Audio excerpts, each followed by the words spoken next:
ಸ್ನೇಹಿತರೆ, ನವ್ ಆನಂದ್ ಅಥವಾ ಆನಂದ 3.0 ನಲ್ಲಿ ಈಗ LIC ಏಜೆಂಟರಿಗೆ ಉಪಯುಕ್ತವಾದ ಒಂದು ಮಹತ್ವದ ಅಪ್ಡೇಟ್ ಬಂದಿದೆ.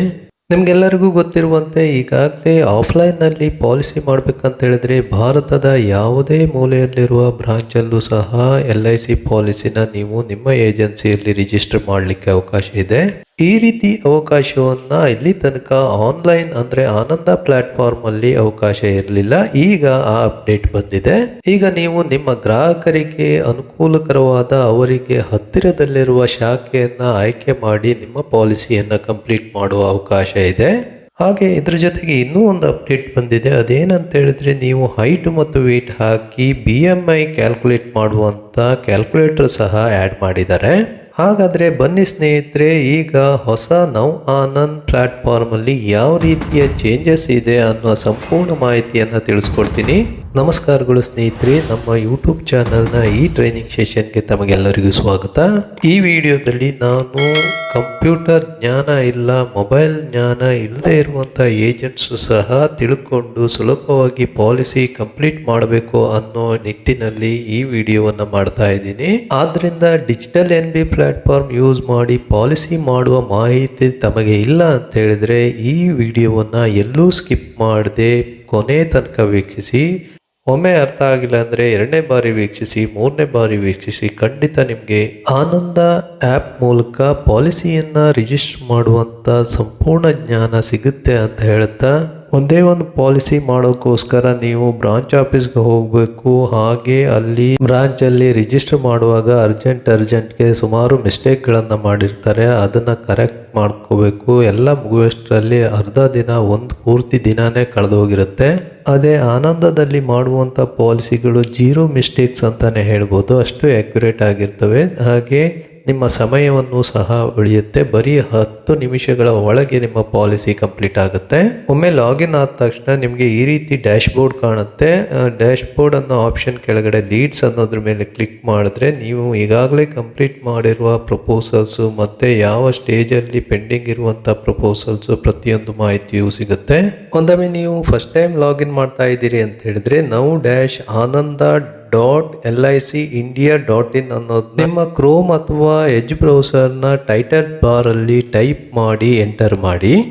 ಈ ಆನಂದ ಲಿಂಕನ್ನು ಈ ವಿಡಿಯೋದ ಡಿಸ್ಕ್ರಿಪ್ಷನಲ್ಲಿ ಹಾಕಿರ್ತೀನಿ. ಬೇಕಿದ್ರೆ ಅದನ್ನು ಕ್ಲಿಕ್ ಮಾಡಿಯೂ ಸಹ ನಿಮ್ಮ ಮೊಬೈಲ್ ಅಥವಾ ಲ್ಯಾಪ್ಟಾಪಲ್ಲಿ ಪಾಲಿಸಿ ರಿಜಿಸ್ಟ್ರೇಷನ್ನ ಶುರು ಮಾಡ್ಬೋದು. ಆ ಲಿಂಕ್ ಮೇಲೆ ಕ್ಲಿಕ್ ಮಾಡಿದ್ರೂ ಸಹ ನಿಮಗೆ LICಯ ನವ್ ಆನಂದ್ ವೆಬ್ಸೈಟು ಓಪನ್ ಆಗುತ್ತೆ. ಈ ರೀತಿಯ ಪೇಜ್ ಕಾಣಿಸುತ್ತೆ ನಿಮಗೆ. ಇಲ್ಲಿ ನಿಮಗೆ I am a sales champion ಅನ್ನೋ ಬ್ಲೂ ಬಟನ್ ಕಾಣಿಸ್ತಾ ಇದೆಯಲ್ಲ, ಅದನ್ನು ಕ್ಲಿಕ್ ಮಾಡಿ. ಇಲ್ಲಿ ನೀವು ರೀಸೆಟ್ ಪಾಸ್ವರ್ಡ್ ಮೇಲೆ ಕ್ಲಿಕ್ ಮಾಡಿ ನಿಮ್ಮ ಏಜೆನ್ಸಿ ಕೋಡನ್ನು ಎಂಟ್ರಿ ಮಾಡಿ ಯೂಸರ್ ID ಜಾಗದಲ್ಲಿ. ಕೆಳಗಡೆ ವೆರಿಫೈ ಅನ್ನೋ ಬ್ಲೂ ಬಟನ್ ಮೇಲೆ ಕ್ಲಿಕ್ ಮಾಡಿದ್ರೆ ಹೊಸ ಪಾಸ್ವರ್ಡ್ ಕೊಟ್ಟು ಅದೇ ಪಾಸ್ವರ್ಡ್ನ ಕನ್ಫರ್ಮ್ ಮಾಡೋಕ್ಕೆ ಕೇಳುತ್ತೆ. ಈ ಹೊಸ ಪಾಸ್ವರ್ಡ್ ಮಿನಿಮಮ್ 8 ಕ್ಯಾರೆಕ್ಟರ್ಸ್ ಇರುವಂಥದ್ದು ಇರಬೇಕು. ಈ ಪಾಸ್ವರ್ಡ್ನಲ್ಲಿ ಅಟ್ಲೀಸ್ಟ್ ಒಂದು ಕ್ಯಾಪಿಟಲ್ ಲೆಟರ್ ಇರಬೇಕು, ಒಂದು ಸ್ಮಾಲ್ ಲೆಟರ್ ಇರಬೇಕು, ಒಂದು ಸ್ಪೆಷಲ್ ಕ್ಯಾರೆಕ್ಟರ್ ಇರಬೇಕು, ಒಂದು ನಂಬರ್ ಇರಬೇಕು. ಈ ರೀತಿ ಕೊಟ್ಟಿರುವಂಥ ಪಾಸ್ವರ್ಡ್ನ ನೆನಪಲ್ಲಿ ಇಟ್ಕೋಬೇಕು. ಆ ರೀತಿಯ ಕಾಂಬಿನೇಷನ್ನ ಜನರೇಟ್ ಮಾಡ್ಕೊಳ್ಳಿ. ನ್ಯೂ ಪಾಸ್ವರ್ಡು ಮತ್ತು ಕನ್ಫರ್ಮ್ ಪಾಸ್ವರ್ಡು ಎರಡು ಕಡೆಗೂ ಪಾಸ್ವರ್ಡ್ನ ಎಂಟ್ರಿ ಮಾಡಿ ಸೆಂಡ್ OTP ಮೇಲೆ ಕ್ಲಿಕ್ ಮಾಡಿದ್ರೆ ನಿಮ್ಮ ರಿಜಿಸ್ಟರ್ಡ್ ಮೊಬೈಲ್ಗೆ OTP ಬರುತ್ತೆ. OTP ಎಂಟ್ರ್ ಮಾಡಿದ್ರೆ ನಿಮ್ಮ ಪಾಸ್ವರ್ಡ್ ಕ್ರಿಯೇಟ್ ಆಗುತ್ತೆ. ಪುನಃ ನೀವು ಆನಂದ ಲಾಗಿನ್ ಪೇಜ್ಗೆ ಎಂಟರ್ ಆಗಿ ಅಲ್ಲಿ ನಿಮ್ಮ ಯೂಸರ್ ID ಅಂದರೆ ನಾರ್ಮಲಿ ಏಜೆನ್ಸಿ ಕೋಡ್ ಇರುತ್ತೆ, ಅದನ್ನ ಎಂಟರ್ ಮಾಡಿ. ಸ್ಟಾರ್ಟಿಂಗ್ ಅಲ್ಲಿರುವ 0 ಸಹ ಸೇರಿಸಿ ಎಂಟರ್ ಮಾಡಬೇಕಾಗುತ್ತೆ. ಕೆಳಗಡೆ 3 ರೀತಿಯ ವೆರಿಫಿಕೇಶನ್ ಮೆಥಡ್ ಇರುತ್ತೆ. ಒಂದು ಡಿವೈಸ್ ಲಾಗಿನ್, OTP ಮತ್ತೆ ಅಥೆಂಟಿಕೇಟರ್ ಅಂತ. ಡಿವೈಸ್ ಲಾಗಿನ್ ಅಥವಾ OTPನ ಸೆಲೆಕ್ಟ್ ಮಾಡಿಕೊಂಡು ಲಾಗಿನ್ ಮಾಡಿದ್ರೆ ನಿಮಗೆ ಮೊಬೈಲ್ಗೆ OTP ಬರುತ್ತೆ. OTP ಎಂಟರ್ ಮಾಡಿ ಲಾಗಿನ್ ಮಾಡಬೇಕಾಗುತ್ತೆ. ಅಥೆಂಟಿಕೇಟರ್ ಆಪ್ಷನ್ ಸೆಲೆಕ್ಟ್ ಮಾಡಿ ಲಾಗಿನ್ ಮಾಡಬೇಕಂತ ಹೇಳಿದ್ರೆ ನಿಮಗೆ ಗೂಗಲ್ ಅಥೆಂಟಿಕೇಟರ್ ಅನ್ನುವ ಆ್ಯಪನ್ನು ಪ್ಲೇಸ್ಟೋರಿಂದ ಡೌನ್ಲೋಡ್ ಮಾಡ್ಕೋಬೇಕಾಗತ್ತೆ. ಆಗ ನೀವು ಲಾಗಿನ್ ಮಾಡುವಾಗ ಆ್ಯಪ್ ಓಪನ್ ಮಾಡಿ ಅದರಲ್ಲಿ ಬರುವ OTPನ ಎಂಟರ್ ಮಾಡಬೇಕಾಗತ್ತೆ. ಈಸಿಯಾಗಿ ನೀವು ಡಿವೈಸ್ ಲಾಗಿನ್ ಅಥವಾ OTP ಮೂಲಕನೂ ಮಾಡ್ಬೋದು. ಮೊದಲಿಗೆ ನೀವು ಆಲ್ರೆಡಿ ಜನರೇಟ್ ಮಾಡಿರುವಂಥ ಪಾಸ್ವರ್ಡ್ನ ಎಂಟ್ರ್ ಮಾಡಿ ಸೆಂಡ್ OTP ಮೇಲೆ ಕ್ಲಿಕ್ ಮಾಡಿದ್ರೆ OTP ಬರುತ್ತೆ. ಆ OTPನ ಹಾಕಿಬಿಟ್ಟು ಲಾಗಿನ್ ಮಾಡಬೇಕಾಗತ್ತೆ. ಲಾಗಿನ್ ಮಾಡಿದ ನಂತರ ಈ ರೀತಿಯ ಇಂಟರ್ಫೇಸ್ ಕಾಣುತ್ತೆ. ನಂತರ ಲೆಫ್ಟಲ್ಲಿರುವಂಥ ಲೀಡ್ಸ್ ಆಪ್ಷನ್ ಮೇಲೆ ಕ್ಲಿಕ್ ಮಾಡಿದ್ರೆ ಈಗಾಗಲೇ ರಿಜಿಸ್ಟರ್ ಮಾಡಿರುವ ಎಲ್ಲ ಪ್ರಪೋಸಲ್ಗಳ ಡೀಟೇಲ್ಸ್ಗಳು ಕಾಣುತ್ತವೆ. ಆ್ಯಕ್ಷನ್ ಕೆಳಗಡೆ ಲಿಂಕ್ ಮೇಲೆ ಕ್ಲಿಕ್ ಮಾಡಿದ್ರೆ ಅದರ ಸ್ಟೇಟಸ್ ಗೊತ್ತಾಗುತ್ತೆ. ಪಾಲಿಸಿ ನಂಬರ್ ಆಗಿದೆಯೋ ಅಥವಾ ಯಾವ ಸ್ಟೇಜಲ್ಲಿ ಸ್ಟಾಪ್ ಆಗಿದೆ ಅನ್ನೋದನ್ನು ಸಹ ನೋಡ್ಬೋದು. ಹಾಗೆ ಹೊಸ ಪ್ರಪೋಸಲ್ ರಿಜಿಸ್ಟರ್ ಮಾಡೋಕ್ಕೆ ಆ್ಯಡ್ ನ್ಯೂ ಲೀಡ್ ಅನ್ನೋ ಲಿಂಕ್ ಮೇಲೆ ಕ್ಲಿಕ್ ಮಾಡಿದ್ರೆ ಆಗ ಏಜೆಂಟ್ ಫ್ಲೋ, ಎಂಪ್ಲಾಯಿ ಫ್ಲೋ ಅಂತ ಎರಡು ಆಪ್ಷನ್ ಕಾಣುತ್ತೆ. ಏಜೆಂಟ್ ಫ್ಲೋ ಅಂತ ಕ್ಲಿಕ್ ಮಾಡಿ ಮುಂದುವರೆದ್ರೆ ಏಜೆಂಟ್ಗೆ ಕ್ರೆಡಿಟ್ ಬರುತ್ತೆ. ಹಾಗೆ ಇಲ್ಲಿ ಮೊದಲಿಗೆ ಪ್ರಪೋಸರ್ ನೇಮನ್ನು ಟೈಪ್ ಮಾಡಬೇಕಾಗತ್ತೆ. ಪ್ರಪೋಸರ್ ಅಂತ ಹೇಳಿದ್ರೆ ಪ್ರೀಮಿಯಂ ಪೇಯರು, ಅಂದರೆ ಒಂದೊಮ್ಮೆ ಮೈನರ್ ಲೈಫ್ ಪಾಲಿಸಿ ಆಗಿದ್ರೆ ಲೈಫ್ ಅಶ್ಯೂರ್ಡ್ ಮಗು ಆಗಿರುತ್ತೆ, ಪ್ರಪೋಸರು ತಂದೆನೋ ತಾಯಿನೋ ಆಗಿರ್ತಾರೆ. ಆದ್ದರಿಂದ ಫಸ್ಟ್ ತಂದೆ ಅಥವಾ ತಾಯಿದು ಡೀಟೇಲ್ಸ್ ಅನ್ನ ಪ್ರಪೋಸರ್ ಡೀಟೇಲ್ಸ್ ಅಲ್ಲಿ ಎಂಟರ್ ಮಾಡಬೇಕಾಗುತ್ತೆ. ಡೇಟ್ ಆಫ್ ಬರ್ತ್ ಎಂಟರ್ ಮಾಡುವಾಗ ಆಧಾರ್ ಡೇಟ್ ಆಫ್ ಬರ್ತ್ಗೂ ಡೇಟ್ ಆಫ್ ಬರ್ತ್ ಎಂಟ್ರಿ ಮಾಡಿರುವುದು ಮ್ಯಾಚ್ ಆಗುತ್ತಾ ಅಂತ ನೋಡ್ಕೊಳ್ಳಿ. ಇಲ್ಲ ಅಂತ ಹೇಳಿದ್ರೆ KYC ಮಾಡೋಕ್ಕೆ ಕಷ್ಟ ಆಗುತ್ತೆ. ಹಾಗೆ ಕಸ್ಟಮರ್ ಮೊಬೈಲ್ ನಂಬರು ಮತ್ತು ವಾಟ್ಸಪ್ ನಂಬರು ಹಾಗೆ ಇಮೇಲ್ ID ಇದನ್ನೆಲ್ಲ ನೀಟಾಗಿ ಕರೆಕ್ಟಾಗಿ ಎಂಟ್ರ್ ಮಾಡಿ. ನಂತರ ರೆಸಿಡೆಂಟ್ ಸ್ಟೇಟಸ್ಸು ಒಂದೊಮ್ಮೆ ಇಂಡಿಯನ್ ಸಿಟಿಜನ್ನು ಇಂಡಿಯಾದಲ್ಲಿ ಇದ್ದಾರೆ ಅಂತ ಹೇಳಿದ್ರೆ ರೆಸಿಡೆಂಟ್ ಇಂಡಿಯನ್ ಅಂತ ಸೆಲೆಕ್ಟ್ ಮಾಡಿ. ಒಂದೊಮ್ಮೆ ಎಂಪ್ಲಾಯಿ ಸ್ಕೀಮ್ ಅಥವಾ ಕೀ ಮ್ಯಾನ್ ಇನ್ಶೂರೆನ್ಸ್ ಆ ಥರ ಏನೇನು ಇದ್ರೆ ಅದನ್ನು ಸೆಲೆಕ್ಟ್ ಮಾಡಿ. ಇಲ್ಲ ಅಂತ ಹೇಳಿದ್ರೆ ನೋ ಅಂತ ಕೊಡಿ. ಆ ನಂತರ ಯಾವ ಪ್ಲ್ಯಾನನ್ನು ಕಸ್ಟಮರ್ಗೆ ಸಜೆಸ್ಟ್ ಮಾಡಿರ್ತಾರೋ ಆ ಪ್ಲ್ಯಾನನ್ನು ನೀವು ಸ್ಕ್ರೋಲ್ ಡೌನ್ ಮಾಡಿಕೊಂಡು ಸೆಲೆಕ್ಟ್ ಮಾಡಬೇಕಾಗತ್ತೆ. ಇಲ್ಲ ಅಂತ ಹೇಳಿದ್ರೆ ಕ್ಯಾಟಗರಿ ವೈಸನ್ನು ನೀವು ಪ್ಲ್ಯಾನ್ಗಳನ್ನು ಶಾರ್ಟ್ ಲಿಸ್ಟ್ ಮಾಡಿಕೊಂಡು ನೀವು ಸಜೆಸ್ಟ್ ಮಾಡಿರೋ ಪ್ಲ್ಯಾನ್ ಮೇಲೆ ನೀವು ಕರ್ಸರ್ನ ಮೂವ್ ಮಾಡಿ ಕ್ಲಿಕ್ ಮಾಡಿದ್ರೆ ಆನಂತರ ಮೊದಲಿಗೆ ಡೇಟ್ ಆಫ್ ಕಮೆನ್ಸ್ಮೆಂಟನ್ನು ಏನಾದ್ರು ಚೇಂಜ್ ಮಾಡೋದಿದ್ರೆ ಮಾಡೋಕ್ಕೆ ಅವಕಾಶ ಇರುತ್ತೆ. ನೀವು ಆ ಕ್ಯಾಲೆಂಡರ್ ಮೇಲೆ ಸೆಲೆಕ್ಟ್ ಮಾಡಿ ಯಾವ ಡೇಟ್ಗೆ ನಿಮ್ಮ ಪಾಲಿಸಿ ಕಮೆಂಟ್ಸ್ ಆಗಬೇಕು. ಒಂದೊಮ್ಮೆ ಇನ್ಯಾಚ್ ಆಗಿದ್ರೆ ಮಂತ್ಲಿ ಡಿಡಕ್ಷನ್ನು ಯಾವ ಡೇಟಿಗೆ ಬರಬೇಕು ಆ ರೀತಿಯೇ ನೀವು ಡೇಟನ್ನು ಸೆಲೆಕ್ಟ್ ಮಾಡ್ಕೋಬೇಕಾಗುತ್ತೆ. ಈ ನಾಚ್ ಆಗಿದ್ರೆ ಮಂತ್ಲಿ 4 ಡೇಟ್ ಆಪ್ಷನ್ ಇರುತ್ತೆ. ಒಂದು 7th, 15th, 22nd, 28th. ನಿಮಗೆ ಯಾವ ಡೇಟ್ಗೆ ಡಿಡಕ್ಷನ್ ಆಗಬೇಕೋ ಆ ಡೇಟ್ನ ಕಮೆನ್ಸ್ಮೆಂಟ್ ಡೇಟ್ ಇರಬೇಕು ಅಥವಾ ಅದರ ಹಿಂದಿನ ಡೇಟ್ಗೆ ನೀವು ಡೇಟ್ ಆಫ್ ಕಮೆನ್ಸ್ಮೆಂಟ್ನ ಸೆಟ್ ಮಾಡಬೇಕಾಗುತ್ತೆ. ಅದ್ರ ಕೆಳಗಡೆ this policy is for self children ಅಂತ ಆಪ್ಷನ್ ಕಾಣಿಸುತ್ತೆ. ಬಟ್ ಇಲ್ಲಿ ಏನಂದ್ರೆ ಚಿಲ್ಡ್ರನ್ ಪ್ಲಾನ್ ಅನ್ನೇ ಸೆಲೆಕ್ಟ್ ಮಾಡಿರೋದ್ರಿಂದ ಚೈಲ್ಡ್ ಅನ್ನೋದು ಆಲ್ರೆಡಿ ಸೆಲೆಕ್ಟ್ ಆಗಿಬಿಟ್ಟಿದೆ. ಅಲ್ಲಿ ಚೇಂಜ್ ಮಾಡೋಕ್ಕೆ ಆಪ್ಷನ್ ಇಲ್ಲ. ಜೀವನ್ ಲಾಭ ಅಥವಾ ಬೇರೆ ಯಾವುದೇ ಪ್ಲಾನ್ ಆಗಿದ್ರೆ ಅಲ್ಲಿ ನಾವು ಸೆಲೆಕ್ಟ್ ಮಾಡ್ಕೋಬೇಕಾಗುತ್ತೆ. ನಮಗೆ ಓನ್ ಲೈಫ್ ಆಗಿದ್ರೆ ಸೆಲ್ಫ್ ಅಂತ ಸೆಲೆಕ್ಟ್ ಮಾಡ್ಕೋಬೇಕು. ಇಲ್ಲ ಅಂತ ಹೇಳಿದ್ರೆ ಚೈಲ್ಡ್, ಸ್ಪೌಸು ಈ ಥರ ಆಪ್ಷನ್ಗಳಿರ್ತವೆ. ಅದರಲ್ಲಿ ಯಾವುದು ಸೂಟಬಲ್ ಇರುತ್ತೋ ಅದನ್ನು ಸೆಲೆಕ್ಟ್ ಮಾಡ್ಕೋಬೇಕಾಗತ್ತೆ. ಕೆಳಗಡೆ ನಂಬರ್ ಆಫ್ ಪ್ರಪೋಸಲ್ಸ್ ಅಂತ ಇದೆಯಲ್ಲ, ಅಲ್ಲಿ ನೀವು ಈ ಪ್ಲಾನ್ ಅಲ್ಲಿ ಎಷ್ಟು ಪ್ರಪೋಸಲ್ನ ರಿಜಿಸ್ಟರ್ ಮಾಡಬೇಕು ಅನ್ನೋದನ್ನ ಸೆಲೆಕ್ಟ್ ಮಾಡ್ಕೋಬೇಕಾಗುತ್ತೆ. ಒಂದೇ ಪಾಲಿಸಿ ಮಾಡೋದಿದ್ರೆ ಒಂದಂತ ಸೆಲೆಕ್ಟ್ ಮಾಡಿ.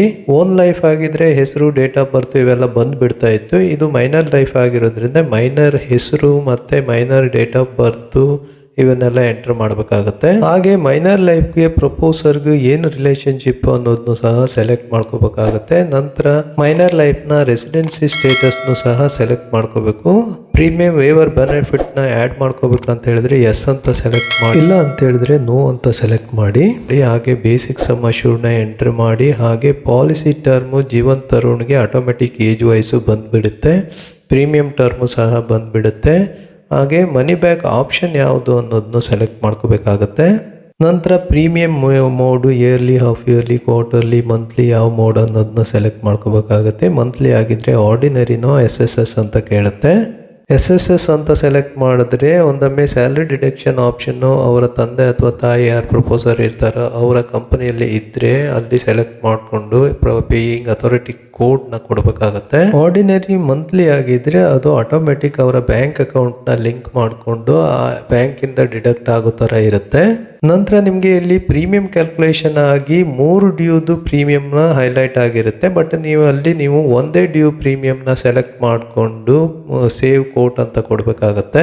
ಯಾಕಂತ ಹೇಳಿದ್ರೆ ಪಾಲಿಸಿಯ ಯಾವ ಮಂತಲ್ಲಿ ಮಾಡಿಸಿರ್ತಾರೋ ಆ ಮಂತ್ ಡ್ಯೂ ಕಟ್ಟಿದ್ರೆ ಸಾಕು. ನೆಕ್ಸ್ಟ್ ಮಂತಿಂದ ಅದು ಪಾಲಿಸಿಯ ಈ ನಾಚು ಪ್ರೀ ವ್ಯಾಲಿಡೇಟ್ ಆಗಿ ನೆಕ್ಸ್ಟ್ ಮಂತಿಂದನೇ ಬ್ಯಾಂಕ್ ಅಕೌಂಟಿಂದ ಡಿಡಕ್ಟ್ ಆಗೋಕ್ಕೆ ಸಾಧ್ಯ ಇದೆ. ಇಲ್ಲಿ ಸೇವ್ ಕೋಟ್ ಅಂತ ಕೊಟ್ಟ ತಕ್ಷಣ ಇನ್ನೂ ಒಂದು ಪ್ರಪೋಸಲ್ ರಿಜಿಸ್ಟರ್ ಮಾಡ್ತೀರಾ ಅವ್ರದ್ದು ಅಂತ ಕೇಳುತ್ತೆ. ಇಲ್ಲಿ ನೋ ಅಂತ ಕೊಟ್ಟರೆ ನೆಕ್ಸ್ಟ್ IRDA ಗೈಡ್ಲೈನ್ಸ್ ಪ್ರಕಾರ ಏನು ಸೂಟಬಿಲಿಟಿ ಅನಲೈಸಿಸ್ ಫಾರ್ಮ್ನ ನಾವು ಫಿಲಪ್ ಮಾಡ್ತಾ ಇದ್ವೋ ಆ ಕ್ವೆಶನ್ ಏರ್ನ ವೇವ್ ಮಾಡೋಕ್ಕೆ ಇಷ್ಟಪಡ್ತಿರೋ ಅನ್ನೋ ಕ್ವೆಶನ್ ಕೇಳುತ್ತೆ. ಅಲ್ಲಿ ಎಸ್ ಅಂತ ಕೊಟ್ಬಿಟ್ಟು ನೆಕ್ಸ್ಟ್ ಅಪೇರ್ ಆಗುವಂಥ ಚೆಕ್ ಬಾಕ್ಸ್ ಅಲ್ಲಿ ನೀವು ಸೆಲೆಕ್ಟ್ ಮಾಡಿ ನಂತರ ಕೆಳಗಡೆ ನೆಕ್ಸ್ಟ್ ಅನ್ನೋದ್ರ ಮೇಲೆ ಕ್ಲಿಕ್ ಮಾಡಿದ್ರೆ ಯಾವ ಏಜೆಂಟ್ ಅಂಡರ್ ಪಾಲಿಸಿ ಮಾಡ್ತಾ ಇದ್ದೀರೋ ಅವರ ಏಜೆನ್ಸಿ ಕೋಡು, ಹೆಸರು ಮತ್ತೆ ಸರ್ವಿಸ್ ಬ್ರಾಂಚ್ ಅನ್ನೋ ಆಪ್ಷನ್ ಕಾಣುತ್ತೆ. ಏಜೆಂಟ್ ಆಗಿರೋರು ಯಾವುದೇ ಬ್ರಾಂಚ್ ಅಲ್ಲಿ ಇದ್ರು ಕಸ್ಟಮರ್ಗೆ ನಿಯರೆಸ್ಟ್ ಬ್ರಾಂಚ್ ಅನ್ನ ಸೆಲೆಕ್ಟ್ ಮಾಡ್ಕೊಳ್ಳುವಂತ ಆಪ್ಷನ್ ಇದೆ. ಹಾಗೆ ಬ್ರಾಂಚ್ ಆಫೀಸ್ ಕೋಡ್ ಅನ್ನ ಸೆಲೆಕ್ಟ್ ಮಾಡಿದ ತಕ್ಷಣ ಅದಕ್ಕೆ ಯಾವ ಸೆಟಲೈಟ್ ಆಫೀಸ್ ಅಟ್ಯಾಚ್ ಆಗಿದೆ ಅದರ ಲಿಸ್ಟ್ ಕಾಣಿಸುತ್ತೆ. ಆಗ ಸೆಟಲೈಟ್ ಆಫೀಸ್ ಸಹ ಸೆಲೆಕ್ಟ್ ಮಾಡುವ ಅವಕಾಶ ಇದೆ. ನಂತರ ಸ್ಕ್ರೋಲ್ ಡೌನ್ ಮಾಡಿ ಪ್ರೊಸೀಡ್ ಅನ್ನೋದ್ರ ಮೇಲೆ ಕ್ಲಿಕ್ ಮಾಡಿದ್ರೆ KYC ಮಾಡೋಕೆ ಆಪ್ಷನ್ ಕಾಣಿಸುತ್ತೆ. ಅಲ್ಲಿ ಎರಡು ರೀತಿಯ KYC ಪ್ರೊಸೀಜರ್ ಇದೆ. ಒಂದು ಇನ್ಸ್ಟಂಟ್ ವೆರಿಫಿಕೇಶನ್, ಇನ್ನೊಂದು ಅಪ್ಲೋಡ್ ಡಾಕ್ಯುಮೆಂಟ್ ಅನ್ನೋದು. ಇನ್ಸ್ಟಂಟ್ ವೆರಿಫಿಕೇಶನ್ ಸೆಲೆಕ್ಟ್ ಮಾಡ್ಕೊಂಡ್ರೆ ಯಾವುದೇ ಜಿಪ್ ಫೈಲ್ ಡೌನ್ಲೋಡ್ ಮಾಡೋ ಅವಶ್ಯಕತೆ ಇರಲ್ಲ. ಅಲ್ಲಿ ಆಧಾರ್ ನಂಬರ್ ಕೊಟ್ಟು ಇನ್ಸ್ಟೆಂಟ್ ಆಗಿ ವೆರಿಫೈ ಮಾಡ್ಬೋದು. ಅಪ್ಲೋಡ್ ಎ ಜಿಪ್ ಫೈಲ್ ಅನ್ನೋ ಆಪ್ಷನ್ ಮೇಲೆ ಕ್ಲಿಕ್ ಮಾಡಿ KYC ಮಾಡ್ಬೇಕಂತ ಹೇಳಿದ್ರೆ ಆಗ ಆಧಾರ್ ಸೈಟ್ಗೆ ಹೋಗಿ ಜಿಪ್ ಫೈಲ್ನ ಡೌನ್ಲೋಡ್ ಮಾಡಿ ಆ ಜಿಪ್ ಫೈಲ್ನ ಇಲ್ಲಿ ಅಟ್ಯಾಚ್ ಮಾಡಬೇಕಾಗತ್ತೆ. ಆ ಪ್ರೊಸೀಜರು ನಿಮಗೆ ಆಲ್ರೆಡಿ ಗೊತ್ತಿದೆ ಅಂತ ಅನ್ಸ್ಕೊಂಡಿದ್ದೀನಿ. ಆ ಪ್ರೊಸೀಜರ್ನ ಹಿಂದಿನ ವಿಡಿಯೋದಲ್ಲಿ ಆಲ್ರೆಡಿ ತಿಳಿಸ್ಕೊಟ್ಟಿನಿ. ಬೇಕಿದ್ರೆ ಆ ವಿಡಿಯೋದ ಲಿಂಕನ್ನು ಸಹ ಡಿಸ್ಕ್ರಿಪ್ಷನ್ ಹಾಕಿರ್ತೀನಿ. ಆಧಾರ್ ನಂಬರ್ನ ಪೂರ್ತಿಯಾಗಿ ಟೈಪ್ ಮಾಡಿದ ತಕ್ಷಣ ಒಂದು ಚೆಕ್ ಬಾಕ್ಸ್ ಅಪೇರ್ ಆಗುತ್ತೆ. ಅದನ್ನು ಕ್ಲಿಕ್ ಮಾಡಿದ ತಕ್ಷಣ ಕಸ್ಟಮರ್ ಆಧಾರ್ ಲಿಂಕ್ಡ್ ಮೊಬೈಲ್ಗೆ OTP ಹೋಗುತ್ತೆ. OTPನ ತರಿಸ್ಕೊಂಡು ಎಂಟರ್ ಮಾಡಿ ವೆರಿಫೈ ಅನ್ನೋದ್ರ ಮೇಲೆ ಕ್ಲಿಕ್ ಮಾಡಿದ ನಂತರ ಕಸ್ಟಮರ್ ಆಧಾರ್ ಲಿಂಕ್ಡ್ ಮೊಬೈಲ್ನ ಫಸ್ಟ್ 6 ಡಿಜಿಟ್ನ ಎಂಟರ್ ಮಾಡೋಕ್ಕೆ ಕೇಳುತ್ತೆ. ಎಂಟರ್ ಮಾಡಿದ ತಕ್ಷಣ ಅಲ್ಲಿ ಸಬ್ಮಿಟ್ ಅಂತ ಆಪ್ಷನ್ ಕಾಣುತ್ತೆ. ಆಪ್ಷನ್ ಮೇಲೆ ಕ್ಲಿಕ್ ಮಾಡಿದ್ರೆ ಕಸ್ಟಮರ್ ಮೊಬೈಲ್ಗೆ ಇನ್ನೊಮ್ಮೆ OTP ಆಗಿ ಹೋಗುತ್ತೆ LIC ಕಡೆಯಿಂದ. ಅದನ್ನ ಎಂಟರ್ ಮಾಡಿ ಸಬ್ಮಿಟ್ ಮಾಡಿದ್ರೆ ಈ ಪಾಲಿಸಿಯಲ್ಲಿ ಪ್ರಪೋಸರ್ನ KYC ಕಂಪ್ಲೀಟ್ ಆಗುತ್ತೆ. ನಂತರ ಲೈಫ್ ಅಶ್ಯೂರ್ಡ್ ಅಂದರೆ ಮೈನರ್ ಲೈಫ್ದು ವಿತ್ KYC ವಿದೌಟ್ KYC ಎರಡೂ ಆಪ್ಷನ್ ಇರುತ್ತೆ. ವಿತ್ KYC ಅಂತ ಕೊಟ್ಟರೆ ಪುನಃ ಆಧಾರ್ ನಂಬರ್ ಕೊಟ್ಟು ಆಧಾರ್ ಲಿಂಕ್ ಆಗಿರೋ ಮೊಬೈಲ್ಗೆ OTP ಬರುತ್ತೆ. OTP ಎಂಟರ್ ಮಾಡಿ ವೆರಿಫೈ ಅಂತ ಕೊಟ್ಟು ಮತ್ತೆ ಮೊಬೈಲ್ ನಂಬರ್ನ ಎಂಟರ್ ಮಾಡಿ ಸಬ್ಮಿಟ್ ಮಾಡಿದ್ರೆ ಇನ್ನೊಂದು OTPನ ಎಂಟರ್ ಮಾಡಬೇಕಾಗತ್ತೆ. ನಂತರ ವೆರಿಫೈ ಅಂತ ಕೊಟ್ಟ ತಕ್ಷಣ ಇಬ್ಬರದು KYC ಕಂಪ್ಲೀಟ್ ಆದಂಗೆ. ಒಂದೊಮ್ಮೆ ವಿದೌಟ್ KYC ಅಂತ ಆಪ್ಷನ್ ಸೆಲೆಕ್ಟ್ ಮಾಡಿದ್ರೆ ಆಗ ಲೈಫ್ ಅಶ್ಯೂರ್ಡ್ ಫೋಟೋ ಮತ್ತು ಅವರ ಬರ್ತ್ ಸರ್ಟಿಫಿಕೇಟು ಮತ್ತು ಸ್ಕೂಲ್ ID ಕಾರ್ಡ್ ಏನೇ ಇದ್ದರೆ ಅದನ್ನು ಅಪ್ಲೋಡ್ ಮಾಡಬೇಕಾಗುತ್ತೆ ಮುಂದಿನ ಸ್ಟೆಪ್ಪಲ್ಲಿ. ಆಧಾರ್ KYC ಮಾಡಿದ್ರೆ ಆ ಸ್ಟೆಪ್ಪು ಇರಲ್ಲ. ನಂತರ ಪ್ರೊಸೀಡ್ ಮೇಲೆ ಕ್ಲಿಕ್ ಮಾಡಿದ ತಕ್ಷಣ ಪ್ರಪೋಸರ್ ಅಂದರೆ ತಂದೆ ಅಥವಾ ತಾಯಿ ಯಾರು ಪ್ರಪೋಸರ್ ಆಗಿರ್ತಾರೋ ಅವ್ರದ್ದು ಡೀಟೇಲ್ಸ್ನ ಮೊದಲಿಗೆ ಫಿಲಪ್ ಮಾಡೋಕ್ಕೆ ಕೇಳುತ್ತೆ.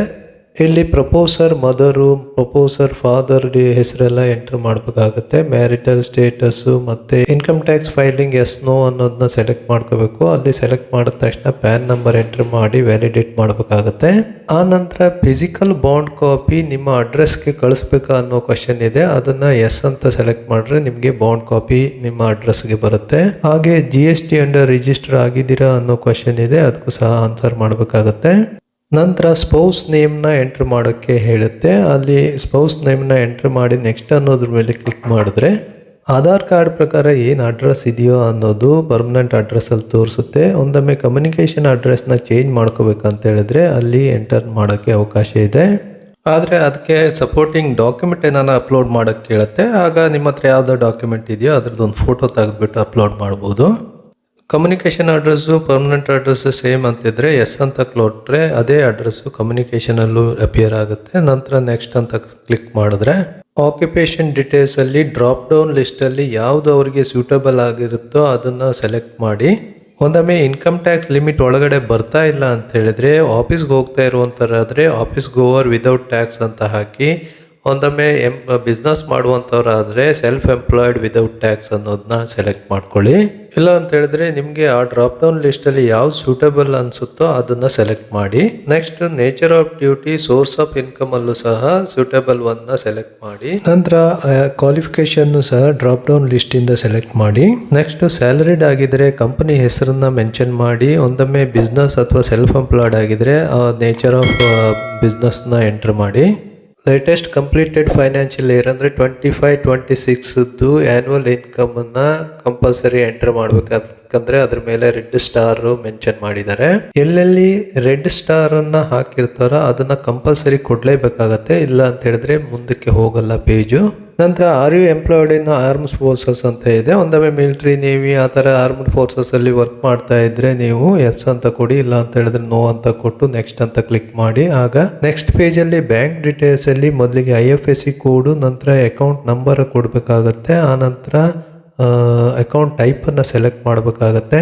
ಕೊಟ್ಟಿರುವಂಥ ಡೀಟೇಲ್ಸು ಕರೆಕ್ಟ್ ಆಗಿದೆಯಾ ಅಂತ ಸರಿಯಾಗಿ ಚೆಕ್ ಮಾಡಿಬಿಟ್ಟು ನಂತರ ಮಂತ್ಲಿ ಪ್ರೀಮಿಯಮು ಇದೇ ಅಕೌಂಟಿಂದ ಡಿಡಕ್ಟ್ ಆಗಬೇಕು ಈನಾಚ್ ಅಂತ ಹೇಳಿದ್ರೆ ಅದನ್ನು ಸಹ ಅಲ್ಲಿ ಚೆಕ್ ಬಾಕ್ಸನ್ನು ಸೆಲೆಕ್ಟ್ ಮಾಡಿದ್ರೆ ಆಟೋಮೆಟಿಕ್ಕು ಫೆಚ್ ಆಗುತ್ತೆ.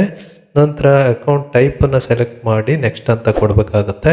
ಮೊದಲಿಗೆ ಪ್ರಪೋಸರ್ ಸಂಬಂಧಿಸಿದ ಕ್ವಶನೇರ್ನ ಆನ್ಸರ್ ಮಾಡಬೇಕಾಗತ್ತೆ. ಇಲ್ಲಿ ಪ್ರಪೋಸರ್ಗೆ ಯಾವುದೇ ರಿಸ್ಕ್ ಕವರ್ ಕೊಡ್ತಾ ಇಲ್ಲ, ಅಂದರೆ ಪ್ರೀಮಿಯಂ ವೇವರ್ ರೈಡರ್ನ ಕೊಡ್ತಾ ಇಲ್ಲ, ಆದ್ದರಿಂದ ಹೆಚ್ಚಿನ ಕ್ವಶನ್ಸ್ ಇಲ್ಲ. ಪ್ರಪೋಸರ್ ಕ್ವಶನೇರ್ ಮುಗಿದ ನಂತರ ಲೈಫ್ ಅಶ್ಯೂರ್ಡ್ ಕ್ವಶನ್ಸ್ ಬರ್ತವೆ. ಅಲ್ಲಿ ಲೈಫ್ ಅಶ್ಯೂರ್ಡ್ ಫಾದರ್ ಹೆಸರು, ಮದರ್ ಹೆಸರು ಫಿಲ್ಅಪ್ ಮಾಡಬೇಕಾಗತ್ತೆ. ಹಾಗೆ ಯಾವುದು ಸೆಲೆಕ್ಟ್ ಮಾಡಬೇಕು, ಚೈಲ್ಡ್ ಸ್ಟಡಿಂಗ್ ನೋ ಅನ್ನೋದನ್ನು ಸಹ ಸೆಲೆಕ್ಟ್ ಮಾಡಬೇಕಾಗತ್ತೆ. ಇಲ್ಲಿ ನಾನು ಚೈಲ್ಡ್ ಸ್ಟಡಿಂಗ್ ಅನ್ನೋದಕ್ಕೆ ನೋ ಅಂತ ಕೊಟ್ಟು ನೆಕ್ಸ್ಟ್ ಅಂತ ಕ್ಲಿಕ್ ಮಾಡಿದೆ. ಆ ನಂತರ ಚೈಲ್ಡ್ದು ಸಹ ಆಧಾರ್ ಲಿಂಕ್ ಮಾಡಿ KYC ಮಾಡಿರೋದ್ರಿಂದ ಪರ್ಮನೆಂಟ್ ಅಡ್ರೆಸ್ ಕಾಣಿಸ್ತಾ ಇದೆ, ಮತ್ತೆ ಕಮ್ಯುನಿಕೇಶನ್ ಅಡ್ರೆಸ್ ಅದೇ ಇರೋದ್ರಿಂದ ಎಸ್ ಅಂತ ಕ್ಲಿಕ್ ಮಾಡಿ ಕಂಟಿನ್ಯೂ ಮಾಡಿದ್ದೀನಿ. ಆ ನಂತರ ಬೇರೆ ಯಾವ್ದನ್ನ ಎಕ್ಸಿಸ್ಟಿಂಗ್ ಪಾಲಿಸಿ ಇದೆಯಾ LIC ಜೊತೆಗೆ ಅಂತ ಕ್ವಶನ್ಸ್ ಇದೆ. ಅಲ್ಲಿ ಇಲ್ಲ ಅಂತ ಹೇಳಿದ್ರೆ ಚೆಕ್ ಬಾಕ್ಸ್ ಅನ್ನ ಸೆಲೆಕ್ಟ್ ಮಾಡಬೇಕಾಗತ್ತೆ. ಒಂದೊಮ್ಮೆ ಈಗಾಗಲೇ ಮಾಡಿಸಿರುವಂತ ಪಾಲಿಸಿ ಇತ್ತು ಅಂತ ಹೇಳಿದ್ರೆ ಪಾಲಿಸಿ ನಂಬರ್ ನ ಮೆನ್ಷನ್ ಮಾಡಿ ಫೆಚ್ ಮಾಡಬೇಕಾಗತ್ತೆ. ಅದೇ ರೀತಿ ಕೆಳಗಡೆ ಎಲ್ಲಾ ಮಕ್ಕಳಿಗೂ ಈಕ್ವಲ್ ಆಗಿ ಇನ್ಶೂರೆನ್ಸ್ ಮಾಡಿಸಿದೀರಾ ಅಂತ ಕ್ವಶನ್ ಇದೆ, ಅದಕ್ಕೆ ಎಸ್ ಅಂತ ಸೆಲೆಕ್ಟ್ ಮಾಡಿ. ನಂತರ ಪ್ರೈವೇಟ್ ಇನ್ಶೂರೆನ್ಸ್ ಕಂಪನಿಯ ಪಾಲಿಸಿ ಇದೆಯಾ ಇಲ್ವಾ ಅಂತ ಇದೆ, ಅಲ್ಲೂ ಸಹ ಇಲ್ಲ ಅಂತ ಹೇಳಿದ್ರೆ ಡಿಕ್ಲರೇಷನ್ ನ ಸೆಲೆಕ್ಟ್ ಮಾಡಿ. ನಂತರ ನೆಕ್ಸ್ಟ್ ಪೇಜ್ ಅಲ್ಲಿ ಮಗುವಿನ ಫ್ಯಾಮಿಲಿ ಹಿಸ್ಟ್ರಿ ಎಂಟರ್ ಮಾಡೋಕೆ ಕೇಳುತ್ತೆ. ಇಲ್ಲಿ ಫಾದರ್ ಮದರ್ ಆಪ್ಷನ್ ಕಾಣುತ್ತೆ, ಅಲ್ಲಿ ಅವರ ಏಜು ಮತ್ತೆ ಸ್ಟೇಟಸ್ ಆಫ್ ಹೆಲ್ತ್ ಅನ್ನ ಸೆಲೆಕ್ಟ್ ಮಾಡಬೇಕಾಗತ್ತೆ. ಮತ್ತೆ ಅಣ್ಣ ತಂಗಿ ಅಕ್ಕ ತಮ್ಮ ಯಾರನ್ನ ಇದ್ರೆ ಅವ್ರದ್ದು ಡೀಟೇಲ್ಸ್ನು ಸಹ ಎಂಟರ್ ಮಾಡಿ ಅವ್ರ ಏಜನ್ನ ಎಂಟರ್ ಮಾಡಬೇಕಾಗುತ್ತೆ. ನಂತರ ಮಗುವಿಗೆ ಸಂಬಂಧಿಸಿದ ಕೆಲವೊಂದು ಕ್ವಶನೇರ್ ಕಾಣಿಸುತ್ತೆ, ಅದನ್ನ 1 by 1 ಕ್ಲಿಕ್ ಮಾಡಿ ಆನ್ಸರ್ ಮಾಡಬೇಕಾಗತ್ತೆ. ಮೊದಲಿಗೆ ಮಗುವಿನ ಹೈಟು, ವೇಟು, ನಂತರ ಮೆಡಿಕಲ್ ಹಿಸ್ಟ್ರಿ, ನಂತರ ಪರ್ಸನಲ್ ಹಿಸ್ಟ್ರಿ, ಈ ರೀತಿ ಅಲ್ಲಿ ಕೊಟ್ಟಿರುವಂಥ ಎಲ್ಲ ಇದ್ರ ಮೇಲೂ ಗ್ರೀನ್ ಟಿಕ್ ಬರೋ ಥರ ಸೆಲೆಕ್ಟ್ ಮಾಡಬೇಕಾಗತ್ತೆ. ಆ ನಂತರ ಪ್ರೊಸೀಡ್ ಮೇಲೆ ಕ್ಲಿಕ್ ಮಾಡಿದ್ರೆ ಅಡಿಷನಲ್ ಇನ್ಫಾರ್ಮೇಶನ್ ಪೇಜ್ ಓಪನ್ ಆಗುತ್ತೆ. ಅಲ್ಲಿ ನೀವು ಒಂದೊಂದೇ ಆಪ್ಷನ್ ನ ಸೆಲೆಕ್ಟ್ ಮಾಡಿ ಡ್ರಾಪ್ ಡೌನ್ ಲಿಸ್ಟ್ ಇಂದ ಸೂಟೇಬಲ್ ಆಪ್ಷನ್ ನ ನೀವು ಸೆಲೆಕ್ಟ್ ಮಾಡಿ. ನಂತರ ಪ್ರೊಸೀಡ್ ಮೇಲೆ ಕ್ಲಿಕ್ ಮಾಡಿದ ನಂತರ ACR ಪೇಜ್ ಓಪನ್ ಆಗುತ್ತೆ. ಇಲ್ಲಿ ಆಲ್ಮೋಸ್ಟ್ ಎಲ್ಲ ಕ್ವಶನ್ಗೂ ಆನ್ಸರು ಆಟೋಮೆಟಿಕ್ ಬಂದಿರುತ್ತೆ. ಕೆಲವು ಕ್ವಶನ್ಸ್ ಅಂದರೆ ಕಸ್ಟಮರ್ಗೆ ಏಜೆಂಟು ಎಷ್ಟು ವರ್ಷದಿಂದ ಪರಿಚಯ, ಅವ್ರಿಗೆ ರಿಲೇಶನ್ಶಿಪ್ ಇದೆಯಾ, ಅವರ ಸ್ಟೇಟಸ್ ಆಫ್ ಹೆಲ್ತ್ ಏನು, ಹೈಟ್ ವೇಟ್ ಏನು, ಇವು ಕೆಲವೊಂದು ಕ್ವಶನ್ಸ್ನ ನಾವು ಎಂಟರ್ ಮಾಡಬೇಕಾಗುತ್ತೆ. ಕೊನೆಯಲ್ಲಿ ಒಂದು ಏಜೆಂಟ್ ಡಿಕ್ಲರೇಷನ್ ಚೆಕ್ ಬಾಕ್ಸ್ ಇದೆ, ಅದ್ರ ಮೇಲೆ ಕ್ಲಿಕ್ ಮಾಡಿದ ತಕ್ಷಣ ಏಜೆಂಟ್ ಮೊಬೈಲ್ಗೆ OTP ಹೋಗಬೇಕು. ಬಟ್ ನಾವು ಇಲ್ಲಿ ರಿಜಿಸ್ಟರ್ ಮಾಡಿರುವಂಥ ಪ್ರಪೋಸಲ್ ಅಲ್ಲಿ ಒಂದು ಎರರ್ ಕಾಣಿಸ್ತಾ ಇದೆ, ಅದು ಏನಂತ ನೋಡೋಣ. ಅದೇನಂತ ಹೇಳಿದ್ರೆ ಈ ಚೈಲ್ಡ್ ಏಜು 6 years ಇದೆ, ನಾಟ್ ಗೋಯಿಂಗ್ ಟು ಸ್ಕೂಲ್, ಅದರಿಂದ ಪ್ಲಾನ್ ಅಲೌ ಇಲ್ಲ ಅಂತ. ಇಲ್ಲಿ ಏನಾಗಿದೆ ಅಂತ ಹೇಳಿದ್ರೆ ಚೈಲ್ಡ್ ಡೀಟೇಲ್ಸ್ ನ ಎಂಟರ್ ಮಾಡುವಾಗ ಒಂದು ಮಿಸ್ಟೇಕ್ ಆಗಿದೆ. ಅಲ್ಲಿ ನಾವು ಗೋಯಿಂಗ್ ಟು ಸ್ಕೂಲ್ ಎಸ್ ಅಂತ ಕೊಡಬೇಕಿತ್ತು, ಅಲ್ಲಿ ನೋ ಅಂತ ಕೊಟ್ಟಿದ್ವಿ. ಅದನ್ನ ನಾವು ಈಗ ಕರೆಕ್ಟ್ ಮಾಡೋಣ. ಅದನ್ನ ನಾವು ಬೇಕಿದ್ರೆ ಪ್ರಿವ್ಯೂ ಬಟನ್ ಮೇಲೆ ಕ್ಲಿಕ್ ಮಾಡಿ ಪ್ರಪೋಸಲ್ ನ ನಾವು ಚೆಕ್ ಮಾಡ್ಕೋಬಹುದು. ನಂತರ ಪಕ್ಕದಲ್ಲಿರುವ ಎಡಿಟ್ ಫಾರ್ಮ್ ಮೇಲೆ ಕ್ಲಿಕ್ ಮಾಡಿದ್ರೆ ಆಗ ಪ್ರಪೋಸಲ್ ಅನ್ನ ಸ್ಟಾರ್ಟಿಂಗ್ ಇಂದ ಎಡಿಟ್ ಮಾಡೋಕೆ ಆಪ್ಷನ್ ಕಾಣಿಸುತ್ತೆ. ನಾವು 1 by 1 ಪೇಜನ್ನ ಸ್ಕ್ರೋಲ್ ಮಾಡ್ಕೊಂತ ಹೋಗಿ ಚೈಲ್ಡ್ ಡೀಟೇಲ್ಸ್ಗೆ ಬರಬೇಕಾಗುತ್ತೆ. ಇಲ್ಲಿ ನೋಡಿ ಈ ಚೈಲ್ಡ್ ಗೋಯಿಂಗ್ ಟು ಸ್ಕೂಲ್ ಅಂತ ಇದೆ, ಅಲ್ಲಿ ನಾವು ಎಸ್ ಅಂತ ಸೆಲೆಕ್ಟ್ ಮಾಡಿ ಯಾವ ಕ್ಲಾಸಲ್ಲಿ ಇದ್ದಾರೋ ಆ ಕ್ಲಾಸ್ ನಂಬರ್ನ ಎಂಟರ್ ಮಾಡಬೇಕಾಗತ್ತೆ. ಹಾಗೆ 1 by 1 ನಾವು ಪೇಜನ್ನ ಮೂವ್ ಮಾಡ್ಕೊಂತ ಮತ್ತೆ ಪುನಃ ACR ಪೇಜ್ಗೆ ಬರಬೇಕಾಗತ್ತೆ. ನಂತರ ACR ಪೇಜಲ್ಲಿ ಯಾವ್ಯಾವ ಕ್ವಶನ್ಗೆ ಆನ್ಸರ್ ಆಗಿಲ್ವೋ ಅದನ್ನ ಆನ್ಸರ್ ಮಾಡಿ ನಂತರ ಕೊನೆಯಲ್ಲಿ ಬರುವಂತ ಡಿಕ್ಲರೇಷನ್ ಚೆಕ್ ಬಾಕ್ಸ್ ಅನ್ನ ಕ್ಲಿಕ್ ಮಾಡಿದ ತಕ್ಷಣ ಏಜೆಂಟ್ ರಿಜಿಸ್ಟರ್ಡ್ ಮೊಬೈಲ್ಗೆ OTP ಬರುತ್ತೆ. ಆ OTP ನ ಎಂಟರ್ ಮಾಡಿ ಸಬ್ಮಿಟ್ ಮಾಡಬೇಕಾಗತ್ತೆ. ಆ ನಂತರ ಪೇಮೆಂಟ್ ಆಪ್ಷನ್ಸ್ ಕಾಣಿಸುತ್ತೆ, ಅಲ್ಲಿ 2 ಆಪ್ಷನ್ಸ್ ಇರುತ್ತೆ, ಒಂದು BOC ಇನ್ನೊಂದು ಆನ್ಲೈನ್ ಪೇಮೆಂಟ್ ಅಂತ. ಒಂದೊಮ್ಮೆ ನೀವು ಆನ್ಲೈನ್ ಅಥವಾ ಆಫ್ಲೈನ್ ಮೂಲಕ ಆಲ್ರೆಡಿ ಪ್ರೀಮಿಯಂ ಅಮೌಂಟನ್ನು ಡೆಪಾಸಿಟ್ ಮಾಡ್ಕೊಂಡಿದ್ದೀರಿ ಅಂತ ಹೇಳಿದರೆ BOC ಆಪ್ಷನ್ ಸೆಲೆಕ್ಟ್ ಮಾಡಿ ಡೆಪಾಸಿಟ್ ಡೀಟೇಲ್ಸ್ನ ಎಂಟ್ರಿ ಮಾಡಬೇಕಾಗುತ್ತೆ. ಇಲ್ಲ ಅಂತ ಹೇಳಿದ್ರೆ ಆನ್ಲೈನ್ ಪೇಮೆಂಟ್ ಸೆಲೆಕ್ಟ್ ಮಾಡಿಬಿಟ್ಟು ಫಿನಿಶ್ ಅನ್ನೋದ್ರ ಮೇಲೆ ಕ್ಲಿಕ್ ಮಾಡಿದ್ರೆ ಪ್ರಪೋಸಲ್ ರಿಜಿಸ್ಟ್ರೇಷನ್ ಕಂಪ್ಲೀಟ್ ಆಗುತ್ತೆ. ಪಾಲಿಸಿಯಲ್ಲಿ ರಿಜಿಸ್ಟರ್ ಮಾಡಿರುವಂಥ ಇಮೇಲು ವಾಟ್ಸ್ಆ್ಯಪ್ ನಂಬರ್ಗೆ ಪಾಲಿಸಿ ವೆರಿಫಿಕೇಶನ್ ಮಾಡಿ ಪೇಮೆಂಟ್ ಮಾಡೋಕ್ಕೆ ಲಿಂಕ್ ಹೋಗುತ್ತೆ. ಆ ಲಿಂಕ್ ಮುಖಾಂತರ ಕಸ್ಟಮರು ಪೇಮೆಂಟ್ ಮಾಡಲಿಕ್ಕೆ ಅವಕಾಶ ಇದೆ. ಒಂದೊಮ್ಮೆ ಕಸ್ಟಮರು ಬ್ಯುಸಿ ಇದ್ದಾರೆ ಅಥವಾ ಅವರಿಗೆ ಮಾಡಲಿಕ್ಕೆ ಅಷ್ಟು ನಾಲೆಜ್ ಇಲ್ಲ ಅಂತ ಹೇಳಿದ್ರೆ ಏಜೆಂಟು ತನ್ನ ಮೊಬೈಲಿಂದನೇ ಇದನ್ನ ಮಾಡಲಿಕ್ಕೆ ಸಾಧ್ಯ ಇದೆ. ಅದು ಹೇಗೆ ಅಂತ ಹೇಳಿದ್ರೆ ಡ್ಯಾಶ್ ಬೋರ್ಡ್ಗೆ ಹೋಗ್ಬಿಟ್ಟು ಅಲ್ಲಿ ಮೊದಲಿಗೆ ನಾವು ರಿಜಿಸ್ಟರ್ ಮಾಡಿರುವ ಪ್ರಪೋಸಲ್ನ ಅಕ್ಸೆಸ್ ID-ನ ಕಾಪಿ ಮಾಡ್ಕೋಬೇಕಾಗತ್ತೆ. ಆನಂತರ ಕೆಳಗಡೆ ಕೊಟ್ಟಿರುವ ಕಸ್ಟಮರ್ ವೆರಿಫಿಕೇಶನ್ ಲಿಂಕ್ ಮೇಲೆ ಕ್ಲಿಕ್ ಮಾಡಿ ಅಕ್ಸೆಸ್ ID-ನ ಎಂಟರ್ ಮಾಡಬೇಕಾಗತ್ತೆ. ನಂತರ ಕೆಳಗಡೆ ಕಸ್ಟಮರ್ ಡೀಟೇಲ್ಸು ಒಂದು ಆ್ಯಕ್ಷನ್ ಬಟನ್ ಕಾಣಿಸುತ್ತೆ. ಅದ್ರ ಮೇಲೆ ಕ್ಲಿಕ್ ಮಾಡಿದ್ರೆ ಪ್ರಪೋಸಲ್ ಪ್ರಿವ್ಯೂ ಲಿಂಕ್ ಕಾಣಿಸುತ್ತೆ, ಎಡಿಟ್ ಫಾರ್ಮ್ ಲಿಂಕ್ ಕಾಣಿಸುತ್ತೆ, ಹಾಗೆ ಕೆಳಗಡೆ ಪ್ರೊಸೀಡ್ ಅನ್ನೋದು ಲಿಂಕು ಸಹ ಕಾಣಿಸುತ್ತೆ. ರಿಜಿಸ್ಟರ್ ಆಗಿರುವ ಪ್ರಪೋಸಲ್ ಡೀಟೇಲ್ಸ್ ವ್ಯೂ ಮಾಡಬೇಕಂತ ಹೇಳಿದ್ರೆ ಪ್ರಿವ್ಯೂ ಮೇಲೆ ಕ್ಲಿಕ್ ಮಾಡಿ ಆ್ಯಕ್ಷನ್ ಮೇಲೆ ಕ್ಲಿಕ್ ಮಾಡಬೇಕಾಗುತ್ತೆ. ಪ್ರೊಸೀಡ್ ಮೇಲೆ ಕ್ಲಿಕ್ ಮಾಡಿದ್ರೆ ಡಿಕ್ಲರೇಷನ್ ಕಾಣಿಸುತ್ತೆ. ಅಲ್ಲಿ ಕೆಳಗಡೆ ಚೆಕ್ ಬಾಕ್ಸನ್ನು ಸೆಲೆಕ್ಟ್ ಮಾಡಿ ಸೆಂಡ್ OTP ಅಂತ ಕ್ಲಿಕ್ ಮಾಡಿದ್ರೆ ಆಗ ಕಸ್ಟಮರ್ ಮೊಬೈಲ್ಗೆ OTP ಬರುತ್ತೆ. ಆ OTP-ನ ತರಿಸ್ಕೊಂಡು ಎಂಟರ್ ಮಾಡಿ ವೆರಿಫೈ ಅನ್ನೋದ್ರ ಮೇಲೆ ಕ್ಲಿಕ್ ಮಾಡಬೇಕಾಗತ್ತೆ. ನಂತರ ಕಸ್ಟಮರ್ ವೆರಿಫಿಕೇಶನ್ ಕಂಪ್ಲೀಟೆಡ್ ಸಕ್ಸಸ್ಫುಲಿ ಅಂತ ಮೆಸೇಜ್ ಕಾಣಿಸುತ್ತೆ. ನಂತರ ಕಂಟಿನ್ಯೂ ಮೇಲೆ ಕ್ಲಿಕ್ ಮಾಡಿದ ನಂತರ ಅಲ್ಲಿ ಪೇಮೆಂಟ್ ಆಪ್ಷನ್ ಕಾಣಿಸುತ್ತೆ. ಇಲ್ಲಿ ನೀವು ಯಾವುದೇ ಆಪ್ಷನಲ್ಲಿ debit card, credit card, net banking, UPI ಯಾವ ಆಪ್ಷನ್ ಬೇಕಾದರೂ ಸೆಲೆಕ್ಟ್ ಮಾಡಿಕೊಂಡು ಪೇಮೆಂಟ್ ಮಾಡ್ಬೋದು.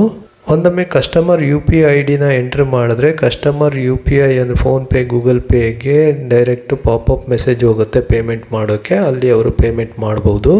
ಹಾಗೆ ನೀವು ಮಾಡಿರುವಂಥ ಪ್ರಪೋಸಲ್ನ ಸ್ಟೇಟಸ್ ಚೆಕ್ ಮಾಡಬೇಕಂತ ಹೇಳಿದ್ರೆ ಪುನಃ ಡ್ಯಾಶ್ ಬೋರ್ಡ್ಗೆ ಹೋಗಿ ಅಲ್ಲಿ ಲೀಡ್ಸ್ ಮೇಲೆ ಕ್ಲಿಕ್ ಮಾಡಿ ನೀವು ಲೇಟೆಸ್ಟ್ ಆಗಿ ರಿಜಿಸ್ಟರ್ ಮಾಡಿರೋ ಪ್ರಪೋಸಲ್ ಮೇಲ್ಗಡೆ ಕಾಣಿಸುತ್ತೆ. ಅಲ್ಲಿ ಆ್ಯಕ್ಷನ್ ಬಟನ್ ಕೆಳಗಡೆ ಇರುವಂಥ ಲಿಂಕ್ ಮೇಲೆ ಕ್ಲಿಕ್ ಮಾಡಿದ್ರೆ ನಿಮ್ಮ ಪ್ರಪೋಸಲ್ ಯಾವ ಸ್ಟೇಜಲ್ಲಿ ಇದೆ ಅನ್ನೋದು ಕಾಣಿಸುತ್ತೆ. ಇಷ್ಟು ಹೇಳ್ತಾ ವಿಡಿಯೋನ ಇಲ್ಲಿಗೆ ಮುಗಿಸ್ತಾ ಇದ್ದೀನಿ. ಒಂದೊಮ್ಮೆ ಈ ವಿಡಿಯೋ ತಮಗೆ ಇಷ್ಟ ಆಯಿತು, ಯೂಸ್ಫುಲ್ ಅಂತ ಅನ್ಸಿದ್ರೆ ಒಂದು ಲೈಕ್ ಕೊಡಿ. ತಮ್ಮ ಎಲ್ಲ ಹೊಸದಾಗಿ ಜಾಯ್ನ್ ಆಗಿರುವ ಏಜೆಂಟ್ಸ್ಗೆ ಈ ವಿಡಿಯೋನ ಶೇರ್ ಮಾಡಿ. ತಮ್ಮ ಅನಿಸಿಕೆಗಳು, ಸಜೆಷನ್ಸ್ ಏನಾದ್ರು ಇದ್ರೆ ಕಮೆಂಟ್ ಮೂಲಕ ತಿಳಿಸಿ. ಹಾಗೆ ಸ್ನೇಹಿತರೆ, ಇನ್ನೂ ನಮ್ಮ ಚಾನಲ್ನ ಸಬ್ಸ್ಕ್ರೈಬ್ ಮಾಡಿಲ್ಲ ಅಂದರೆ ದಯವಿಟ್ಟು ಹಿಂದೆ ಸಬ್ಸ್ಕ್ರೈಬ್ ಮಾಡಿ.